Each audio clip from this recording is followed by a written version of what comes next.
Բարև ձեզ, եթերում օրվա ամփոփումն է, ձեզ հետ է Արփինե Նավասարդյանը։ 19:00 դրությամբ առանձնացրել ենք հետևյալ լուրերը։ Նիկոլ Փաշինյանն այսօր առավոտյան ֆեյսբուքյան գրառմամբ անդրադարձել է պաշտոնաթող նախագահներ Ռոբերտ Քոչարյանի ու Սերժ Սարգսյանի հարցազրույցներին, որոնք վերջիններս տվել էին հանգստյան օրերին։ Փաշինյանը խոստացել է, որ մինչև տարեվերջ Արցախի հարցով բանակցային թղթերը կհրապարակվեն։ ՔՌԻ-ի և ՍՍ-ի վերջին օրերի հայտարարությունները վերահաստատում են այն, որ Ղարաբաղի հարցը հայտնի ուժերի ձեռքին եղել է թոք Հայաստանի Հանրապետությունը մոտակա ծառից կապելու համար։ Ժողովուրդների իրավունքները, պատմական արդարությունը և նման եզրույթները եղել են ընդամենը հիմնական նպատակը ծխածածկելու համար, գրել է նա իր ֆեյսբուքյան էջում։ Փաշինյանը հերթական անգամ պնդել է, որ պատերազմը կանգնեցնելու բոլոր առաջարկները եղել են թոկը կարճացնելու մասին։ Թոկը կարճացնելու այս պրոցեսի վերջնանպատակը եղել է Հայաստանի պետականությանը վերջ դնելը։ Այդ սցենարում Ղարաբաղի կոնֆլիկտը պետք է ավարտվեր միայն ու միայն Հայաստանի պետականության կորստով։ Հայաստանի Հանրապետությունը մեր նահատակների կյանքի գնով Հայաստանի Հանրապետության և Ղարաբաղի մեր ժողովրդի պատմական ինտուիցիայի շնորհիվ կարողացել է դուրս գալ այդ սցենարից, պնդել է նա։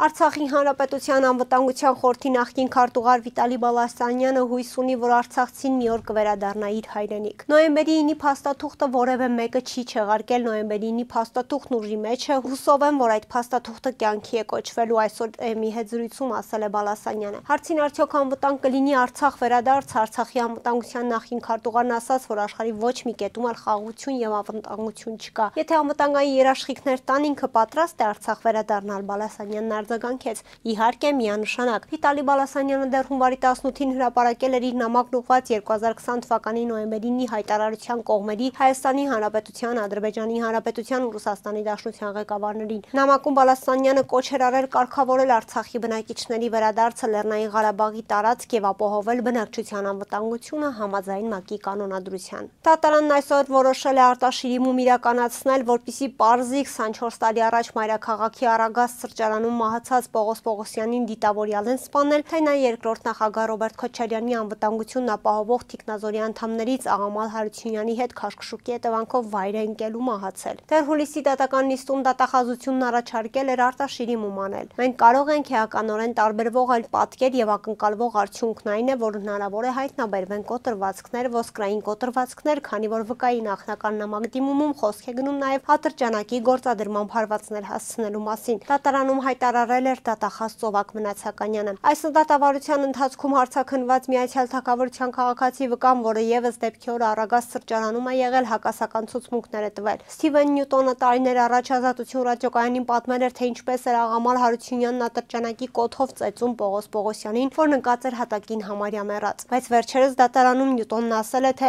Աղամալ Հարությունյանին չի տեսել հարվածելիս։ Նաև այս հակասության պատճառով է դատախազն առաջարկում ոչ միայն արտաշիրիմում կրկնակի փորձաքննություն անցկացնել, այլև նորից լսել գլխավոր վկային։ Նիկոլ Փաշինյանն այսօր Պաշտպանության նախարարությունում հանդիպում է ունեցել զինված ուժերի ղեկավար կազմի օպերատիվ հավաքի մասնակիցների հետ։ Տեղեկությունը հայտնում են Նիկոլ Փաշինյանի աշխատակազմից։ Անդրադարձ է կատարվել Հայաստանի Հանրապետության զինված ուժերի զարգացման ռազմավարական տեսլականին, անվտանգության նոր միջավայրի գնահատմանը, արդյունավետ կառավարմանը, մարդկային ռեսուրսների զարգացմանը եւ այլ հարցերի նշված է հաղորդագրության մեջ։ Կառավարության ղեկավարը պատասխանել է զինված ուժերի ղեկավար կազմի հարցերին, հանդիպման վերաբերյալ այլ մանրամասներ չեն հաղորդվում։ Հանրային ծառայությունները կարգավորող հանձնաժողովը մտադիր է դադարեցնել միլիարդատեր Սամվել Կարապետյանին պատկանող Հայաստանի էլեկտրական ցանցեր էլեկտրաէներգիայի բաշխման լիցենզիան։ Համապատասխան որոշումը, որի նախագիծն արդեն հրապարակվել է, կկայացվի ՀԾԿ-ի նոյեմբերի 13-ի նիստում։ Փաստաթղթում նշվում է, որ ՀԵՑ-ի ժամանակավոր կառավարիչ Ռոմանոս Պետրոսյանը գրություններ է ներկայացրել հանձնաժողով, ըստ որոնց 2025 թվականի հունվարին ՀԵՑ-ի ավտոմատизված հաշվառման համակարգը խափանվել է, ջնջվել են ՀԵՑ-ի էլեկտրաէներգիայի հաշվառման ավտոմատизված համակարգերի տվյալները 2018-ից սկսած։ Որպես երկրորդ հիմք հանձնաժողովը ներկայացրել է ՀԵՑ-ի թերհավաքագրումներն ու հավելագրումները։ Դրանք արձանագրվել են Գեղամա, Արաքս, Ղարս, Տեպետ մասնաճյուղերում։ Օրինակ, հանձնաժողովը ներկայացրած տվյալներով Ռոմանոս Պետրոսյանը նշել է, որ ՀԵՑ-ի տարբեր տեղամասերի պետերը հրահանգել են ապահովել հոսանքի կորուստներ տարբեր տոկոսներով։ Որպես երրորդ հիմք ՀԵՑ-ի լիցենզիան կասեցնելու համար նշվել է ընկերության կողմից Տաշիր գրուպի մեջ մեջ մտած այլ ընկերությունների համար ֆինանսական երաշխիքների տրամադրումը։ Նշված վարկերը ստացվել են Հայաստանի առևտրային բանկերից։ Օրինակ, մի դեպքում Տաշիր Կապիտալ ՓԲ-ն ստացել է $7 միլիոն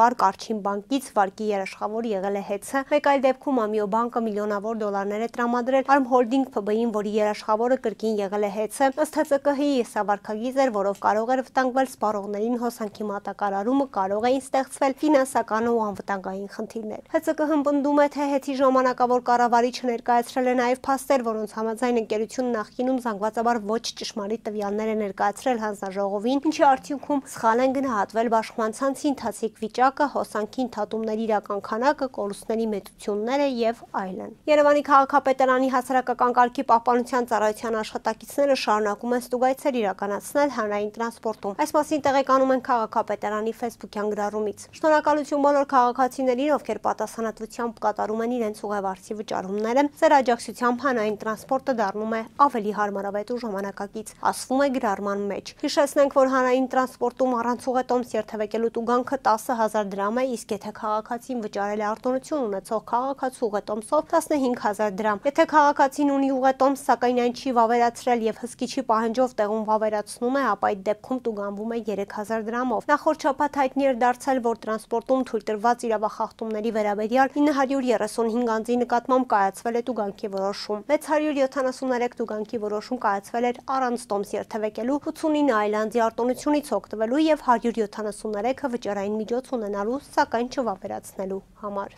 Այսօր նոյեմբերի 10-ին խոշոր ավտովթար է տեղի ունեցել Կոտայքի մարզում ժամը 13:00-ի սահմաններում Եղվարդ Նորգեղի ավտոճանապարհի 2-րդ կիլոմետրի հատվածում բախվել են Կոտայքի մարզի բնակիչ 33-ամյա Արթուր Հ-ի վարած Մազդա Մակնիշի եւ Արարատի մարզի բնակիչ 35-ամյա Անդրանիկ Հ-ի վարած Ֆորդ Մակնիշի ավտոմեքենաները։ Ինչպես դեպքի վայրից հայտնում է ֆոտոլրագրող Գագիկ Շամշյանը, վթարի հետևանքով ըստ նախնական տեղեկությունների բարեբախտաբար տուժածներ չկան։ Վարորդները ենթարկվել են սթափության փորձաքննության, եղել են սթափ։ Բախման հետևանքով Մազդան դուրս է եկել երթևեկելի գոտուց, բախվել ճամփեզրին տեղադրված բետոնե էլեկտրասյանը եւ կոտրել այն։ Էլեկտրասյան կոտրվելու հետևանքով նաեւ վնասվել է մեկ այլ բետոնե էլեկտրասյուն։ Էլեկտրոցանցի աշխատակիցները ժամանակավորապես հոսանքազրկել են նշված տարածքը եւ արդեն աշխատանքներ են սկսել վնասված էլեկտրասյունները նորով փոխարինելու ուղղությամբ։ Կհանդիպենք վաղը, առողջ եղեք։